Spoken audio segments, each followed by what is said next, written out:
What's up, friends? It's Tess. This is Wander Wealthy. Welcome back to my channel, or if you're new, welcome. Here on the channel, we talk all about money. I help millennials make smarter and savvier financial decisions. If you're new, hit the subscribe button and tick the notification bell so you can be updated when I upload new videos, which I do on a weekly basis. In this particular season, we are talking all about investing here on the channel. I'm launching a new course, and if you want to be one of the first to know when it goes live, then act fast, get into my free Investing 101 boot camp. You can go to wanderwealthy.com/invest to get in, and I'll talk more about that at the end of this video. Today, we're going to be talking about 12 different ways to invest $100. So although the past couple of videos we've been talking about more technical topics when it comes to investing, today I'm gonna open it up a little bit more, because investing, although yes, it's fun to invest your money and see your money make money, and that will be one of the ideas. There's a lot more ways than just doing traditional investing as we know it, a lot more ways to actually invest your money in other things. So what does investing really mean? Well, to me, it means putting your money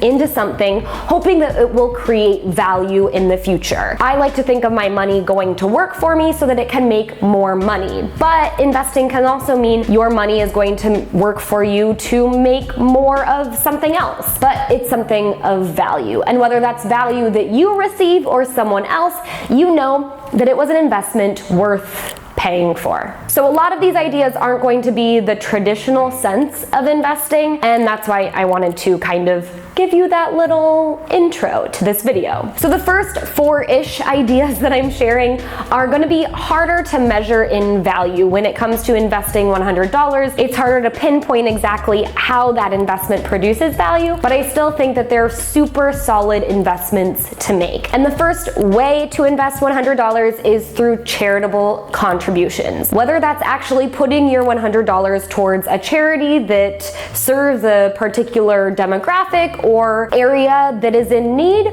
or you use that $100 to pay for something like childcare so that you can free up your time to then go serve that area or demographic in need that you are particularly passionate about. The money or the time that you give is going to create value in ways that you wouldn't even be able to comprehend. So this is an investment that's totally worth making and totally worth putting your $100 to. However, you won't be able to measure that, and I think that's okay. The second way to invest $100 is into your relationships. Humans need other people. We need a support system. We need someone encouraging us. We need someone to listen to us. And a way that we can foster these friendships is by investing in them. Similar to charities, you can invest cold hard cash into the relationships that you have by maybe wine and dining someone, or buying them a gift because they're really meaningful to you, or to tell them that you've been thinking about them. Or you can invest that money into another time-saving opportunity so that you can free up your time to invest that into your relationships. Again, relationships and the payoff of this investment is going to be really hard to calculate and to measure, but I also think that as humans, we need that interaction, and although it's immeasurable, it's totally and completely worth it. It's going to pay off and make us better and make that other person better. The third way to invest $100 is through travel. You guys know I love travel, and how can you spend $100? It seems like travel is a little more expensive than that, but it's super easy to at least use that $100 to buy a cheap flight that you happen to stumble upon on the internet, or buy a train ticket, or pay for a tank or two of gas. And that can take you out as far as you can push it and start exploring new things. By opening our mind and thus our world to new people, new experiences, and new things, we can start gathering new ideas, and that can pay off, whether it's in our career, so that then we can take that to make more money, or just in other aspects of our lives to make us happier or more fulfilled or whatever it is that you get out of travel, if travel is even a thing you want to do. Number 4 is to invest in self-care. Whether that's literally like going and getting a massage, although I don't think self-care is always that beautiful, but it really does pay off for me to be less stressed and just feel pampered for once, or it is investing in something that's a little less sexy, but still is considered self-care. Like, I don't know, spending an hour with your accountant and paying them that $100 so you can finally understand your finances. Or spending an hour at the gym and paying a personal trainer $100 even though you hate it. Knowing that you're putting that money to help yourself, whether it's to de-stress or it's to figure some stuff out or it's to push yourself to build more confidence, that will inevitably pay off in the future. Now, before we move on to the next idea, I don't want you to use these last 4 ideas as a way to just rationalize you spending that money. I think that money being spent as an investment really needs to be carefully considered and aligned with your priorities that you have and aligned with your core values. So do be careful before you just go throw the money out there and go, well, it's an investment because of XYZ. But if you're wondering, is this a good investment and it is something that is important to you or that is extremely intentionally aligned with the priorities that you hold in your life, then by all means. The 5th way to invest $100 is one of my favorite, and that is on books. Books are super affordable ways to gain new knowledge that you can use to then create more value. So although it is a way to spend money,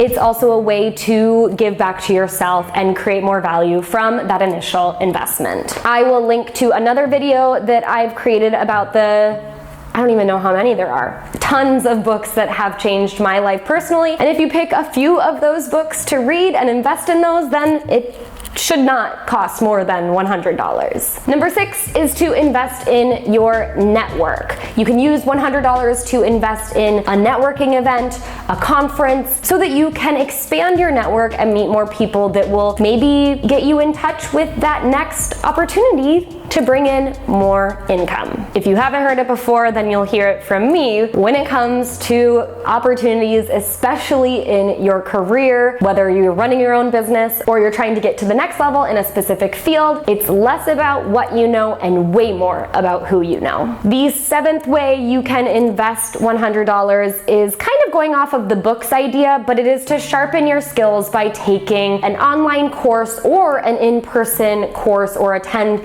a certain type of workshop so that you can learn something new and either apply that to your current career path and maybe get a bump in your salary, or perhaps pivot or start a side hustle and then obviously create some new income streams. These are some of the best investments I've made where I've gone to in-person workshops to learn a new skill that then I have been able to add to my repertoire as an independent contractor, self-employed person. Some of these $100 investments have led to tens of thousands of dollars for me in income.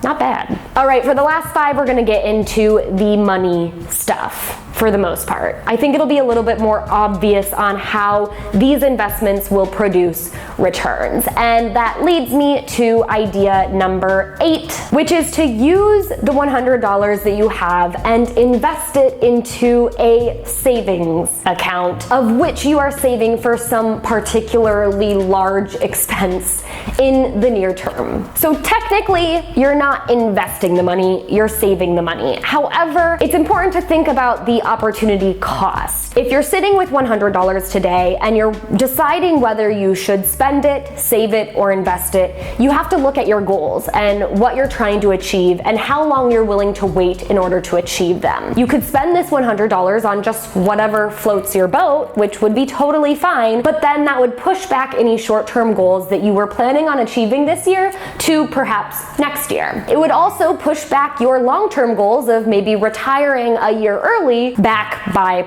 maybe a year or even more. So the opportunity cost of spending spending your money on whatever you feel like you want to spend it on in this given moment is thus pushing back your other goals for a period of time that you weren't intending to.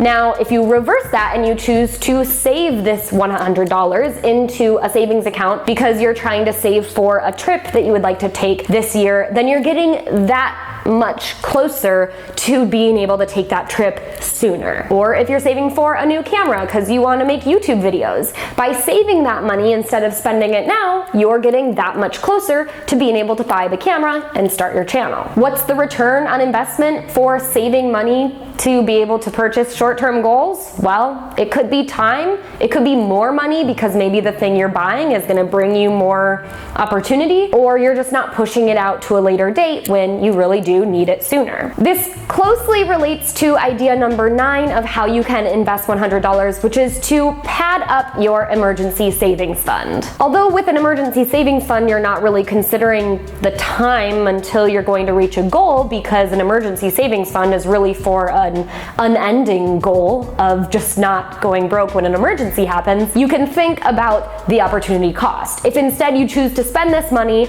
and then you have an emergency, you would have to probably use a credit card or some other form of debt in order to pay for that emergency, or ruin your credit score by not paying that bill. So when you invest this $100 into your emergency savings fund, you're preventing that scenario from happening. And although you don't get to take advantage of compounding interest by investing it, you do get to take advantage of not taking on debt and having compounding interest work against you. Speaking of debt, that leads me to the 10th way to invest $100, which is to put it towards the principal on any outstanding debt that you have, but in particular, the highest interest rate debt that you are currently facing. A lot of people forget that paying off your debt is a form of saving money, and you can think of it as a form of investing money, although it is not technically investing money. But just as I said, when you invest money, compounding interest works for you. When you take on debt, compounding interest works against you. So the faster you can pay that debt off, the more you get to take advantage of the opposite direction that compound interest is working. The 11th idea for you to invest $100 is to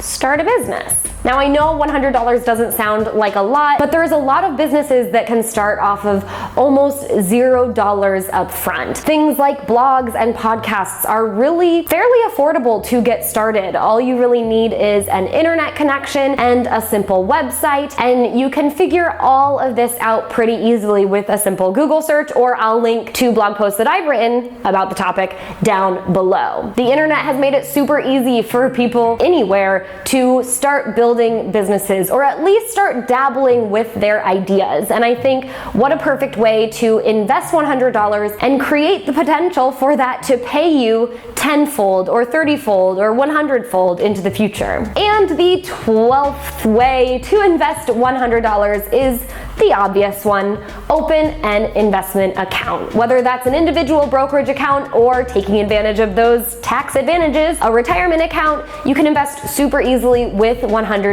sometimes even less. Some of my favorites are Charles Schwab, M1 Finance, and Betterment, and through those 3 different platforms, all you need is $100 to get started. And I will link to a couple of videos up here as well as down in the description box to show you how you can get started investing with any of those. So if you're currently sitting on a Benjamin, then it's time to put that money to work for you and see the returns pay off in whatever way you're looking for them to pay you. If you're interested in more specifically how you invest in the traditional sense, aka opening an investment account and getting started, then of course you can join my free 10-day investing bootcamp. I'll send you 8 emails walking you through the winning investing strategy that I personally use and help you get started, especially if you're sitting here going, I have no idea how to even start. And then of course you can look out for my investing course, which is coming up any day now, so keep your eyes and your ears open for that. Go to wanderwealthy.com/invest. Don't forget to subscribe to my channel and like this video if you want to hear more investing chatter,